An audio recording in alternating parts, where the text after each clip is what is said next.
Naungkat na naman po dito nga sa interview na ito ni Bato de la Rosa with Karen Davila na itong pangalang Mary Grace Piatos.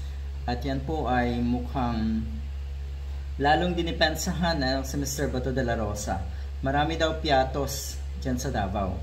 Chinek natin, mukhang meron, pero one letter T lang ang apelyedong Piatos. Hindi double T katulad nga na itong Mary Grace Piatos na ito. So ayan, todo depensa pa rin itong si Bato. Malaking insulto daw ito dyan sa mga Piatos nga sa Davao kasi sila po daw ay mayayaman. Ito daw na angka ng mga Piatos na ito sa Davao ay mayayaman. Malalaki ang lupain.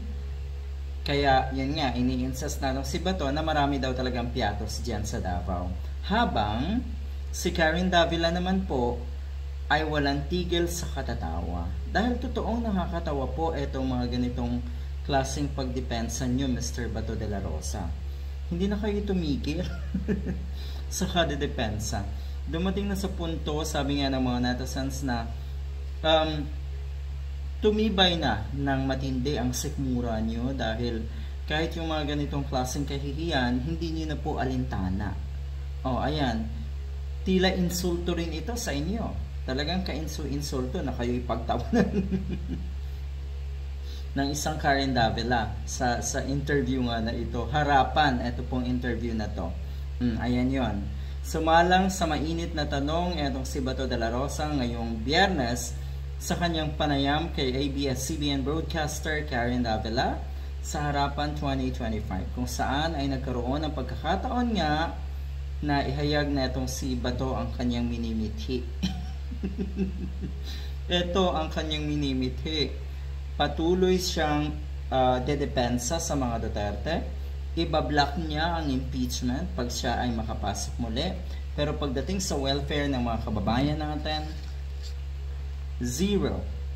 Olats. Walay. Zero mentions. Wala talagang kadala-dala etong si Mr. Bato de la Rosa. Ano ho? Yan. Sabi nga ng ilang netizen, sana daw, pag kayo ini-interview, relax. Kasi parang, ang madalas, pag ini-interview at nakikita nyo po si Mr. Bato de la Rosa, siya yung simbolo ng gulo. Siya yung simbolo ng away.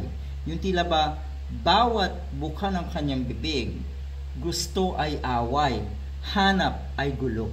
Yan po ang isang Mr. Bato de la Rosa na talagang magtataka ka. Kung ito manalo pa, good luck.